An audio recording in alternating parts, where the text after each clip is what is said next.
Terus aghairallahi abghikum ilaha wa faddalakum. Nah, sekarang dalam ilmu sufi kita, kayak kitab-kitab sufi itu mengajarkan begitu. Diam-diam kayak kita itu ya sering syirik. Itu yang disebut ning sufi syirik khafi. Kenapa kita diam-diam sering syirik? Karena cara kita susut ke belakang ya, apa itu? Kalau dalam bahasa hukum itu surut ke belakang itu kurang. Ini mumpung Ramadan kalau terangkan. Kita ini diam-diam sering syirik. Karena kita tidak pernah atau kurang sering surut ke belakang. Misalnya saja, saya tidak tahu kenapa saya ada di dunia. Saya juga tidak ingin ada di dunia. Tahu-tahu lahir. Tentu karena saya lahir menjadi ada dari tidak ada. Ini satu peristiwa yang kalau kita surut ke belakang akan yakin adanya zat agung yang melahirkan saya, yang mewujudkan saya. Sehingga zat ini adalah yang penting karena saya dari tidak ada menjadi ada. Tapi kemudian setelah saya hidup, kita hidup.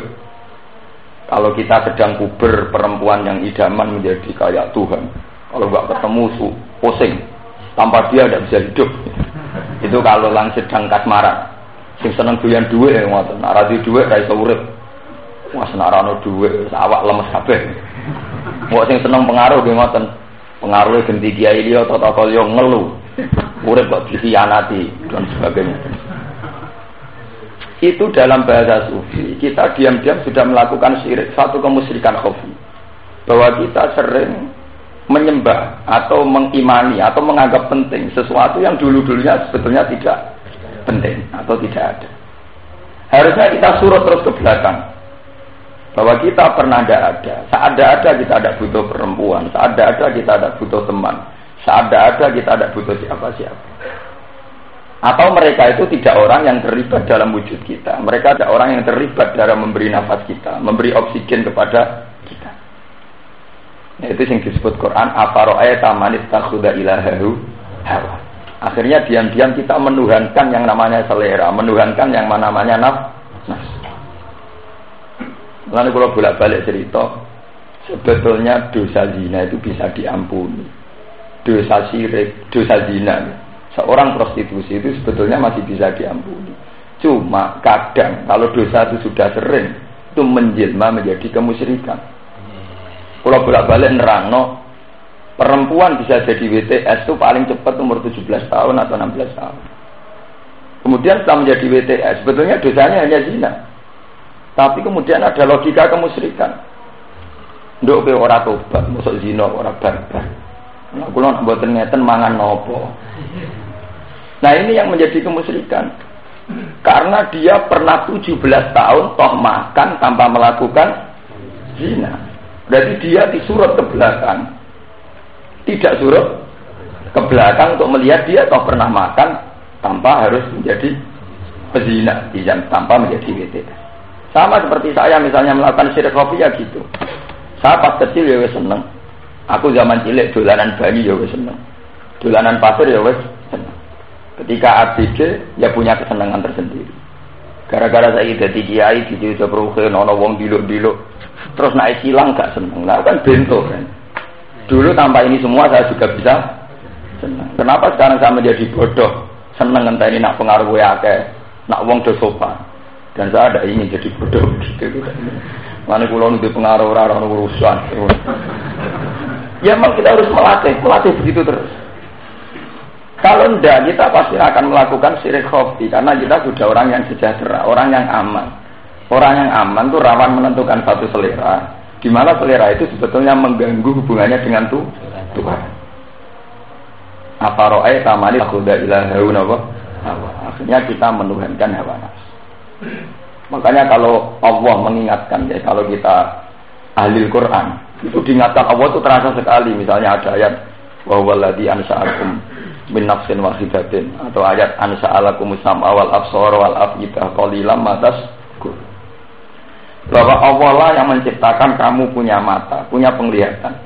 Allah lah yang menciptakan kamu punya telinga. Allah lah yang menciptakan kamu punya rasa. Kalau kita ahlul Quran, ahlullah, seorang yang dekat dengan Allah, kita akan tahu bahwa saat saya makan enak itu karena Allah menciptakan satu rasa, di mana akhirnya saya menikmati makanan. Kita melihat satu gadis atau uang atau apa yang kita senangi, kita merasa nikmat karena Allah menciptakan rasa nikmat. Tapi karena kita sudah banyak dosa, berlumuran kemusyrikan, akhirnya kita mengatakan, makanan ini enak, uang itu enak, dunia itu enak. Itu semua enak kan karena rasa. Jajal kena setruk. Coba truk diambungi wong ayu ana rasane to kan. Kowe setruk ning arep pemono suwate ana makanan enak ana gunane to. Kita harus terlatih. Tiap detik, tiap menit kita harus berlatih surut ke belakang. Bahwa semua itu ada rasanya karena kita diberi Allah asam awal absara wal afida. Bahwa kita karena punya telinga, punya penglihatan, punya rasa. Makanya Allah menutup qalilan ma tashkurun, tapi betapa sedikitnya kamu syukur. Artinya kamu syukur setelah kamu menikmati makanan, malah makanan ini menjadi begitu penting. Setelah kamu menikmati seorang gadis, malah gadis ini begitu penting. Nak jeneng susah era karuan, nak putus cinta terus boleh tampar dan sebagainya. Enggak, di pengaruh ya begitu. Pengaruh ini menjadi penting. Ini kita naudzubillah min syarri dzalik. Kita jangan begitu. Seorang mukmin yang sejati tidak boleh begitu.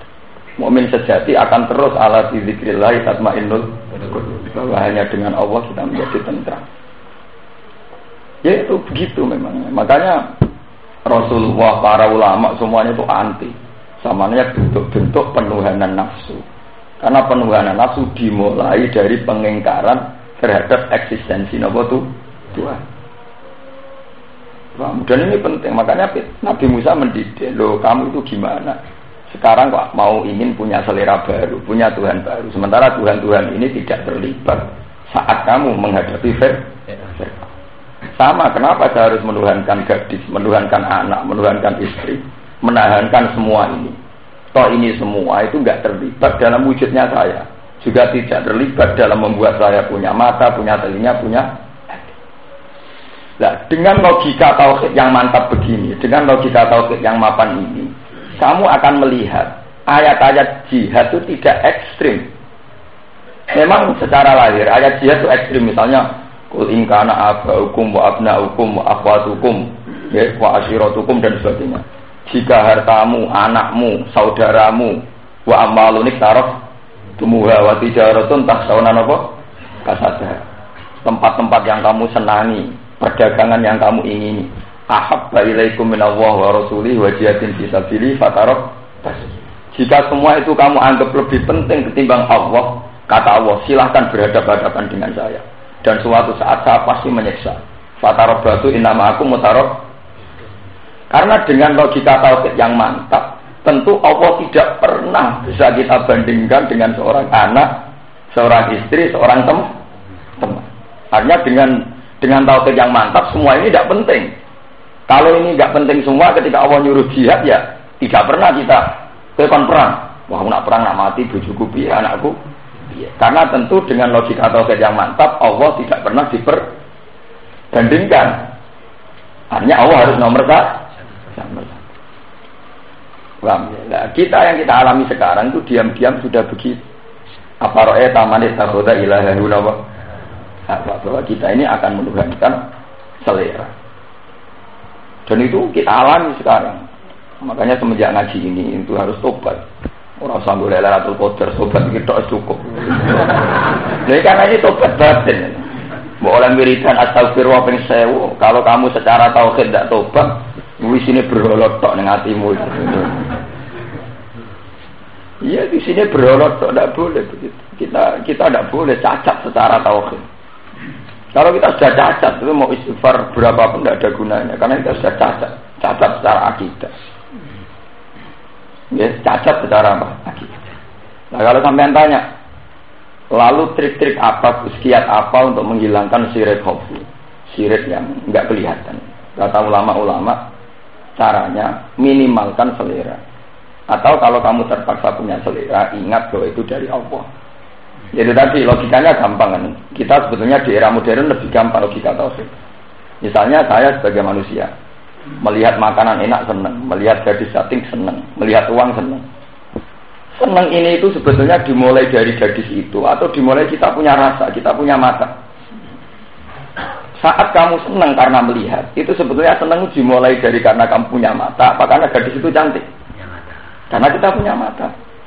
Wong bisa karena rasanya gadis cantik. Paham ya? Nah, kalau dimulai dari mata, tentu fungsi mata ini lebih penting.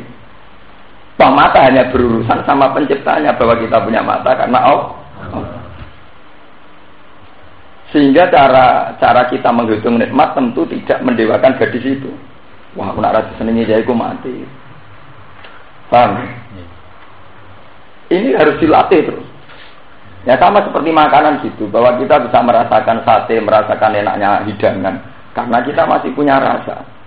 Saat rasa itu hilang oleh stroke atau oleh penyakit yang lain, ini ada gunanya semua. Apalagi di era modern kita membuktikan itu lebih mudah. Misalnya kalau kita darah tinggi, makanan sate menjadi problem. Kalau kita punya kolesterol, makanan ini menjadi problem. Akhirnya apa? Quran teruji kebenarannya bahwa semua kenikmatan duniawi itu kembali pada rasa dalam diri kita, atau organ-organ dalam diri kita, atau elemen-elemen dalam diri kita.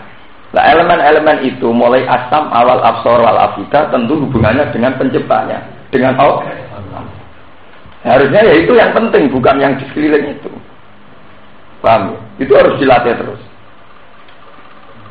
Nah kalau menyangkut yang kayak selera kayak yang lain misalnya, itu di Ihya saya pernah baca satu cerita. Ada seorang resi, penasihat seorang raja. Raja itu bijak karena punya penasihat yang bijak pula. Nah, suatu saat raja itu dapat hadiah satu